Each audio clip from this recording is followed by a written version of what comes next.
All right, Dom, thank you for now. Hackers hitting Sony this weekend, as we've mentioned, bringing down the firm's PlayStation network, even issuing a bomb scare against a flight carrying a top Sony executive. It was diverted because of the threat. My next guest says hacking against corporate America is gaining momentum and that the next Black Swan event will be cyber-related. He's Joe Loomis, CEO of cyber incident response firm Cybersponse. Joe, welcome, first of all. And look, you know, every time we bring up the phrase Black Swan, the point of a Black Swan event is that you can't predict it. But can you give us a sense of the kind of threats that people in corporate America are now talking about?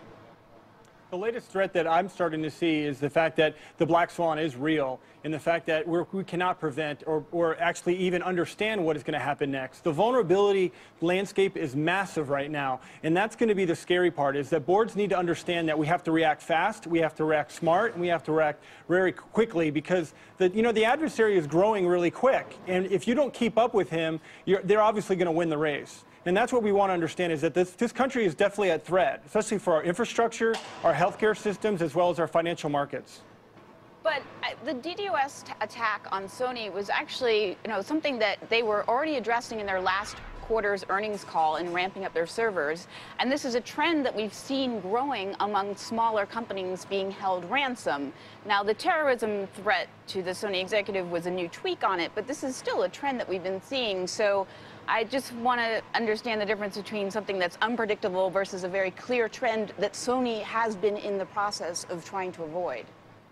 Well, and the interesting thing about that is the procurement process is almost really our problem. Sony, although is obviously the mindset that we need to fix this, but more importantly, it still takes the average technology company 6 months to a year to implement themselves in type of a corporation. So Sony, has a difficult time of deploying these new adversary prevention tools or protection mechanisms.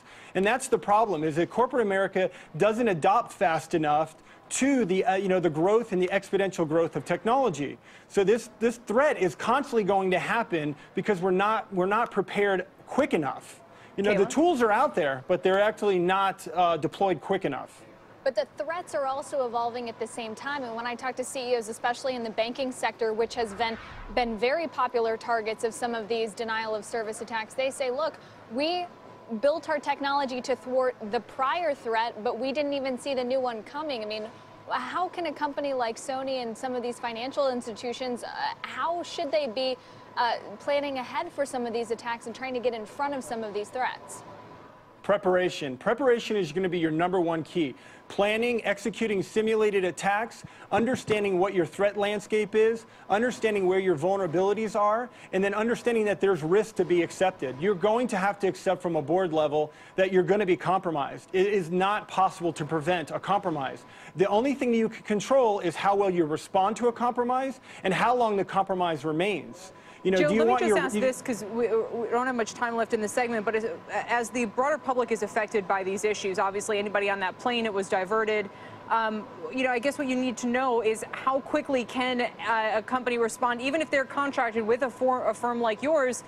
How quickly can you guys identify a legitimate threat versus one that's not, and then keep there from being a broader public expense or threat or fallout from it? Well, with the proper tools in place, you're going to detect a threat and a vulnerability rather quickly. For those that are not prepared, it's a very dangerous game, because it could go on for months and months, because there's a lot of antiquated technology and server systems out there that aren't updated, including our infrastructure and our healthcare system. Let me put it this way. If Sony worked with you guys, or contracted with you guys, and this tweet was issued, and Cybersecurity is working with Sony, does that mean that plane never would have been diverted? That's actually correct, because the fact is the communications with the security teams and law enforcement would have been more effective to getting to the CEO on that plane or understanding the threat landscape. The bottom line is clearly the hacking group knew that the CEO was in the air. So therefore, they've got a corporate security issue, because how is it that the most important executive, they understand his travel schedule? That's the scary part. And having proper preventative tools and also the proper channels of communication are critical. And with our technology, that's exactly what we do. We integrate with law enforcement, corporate executives, private security executives, et cetera.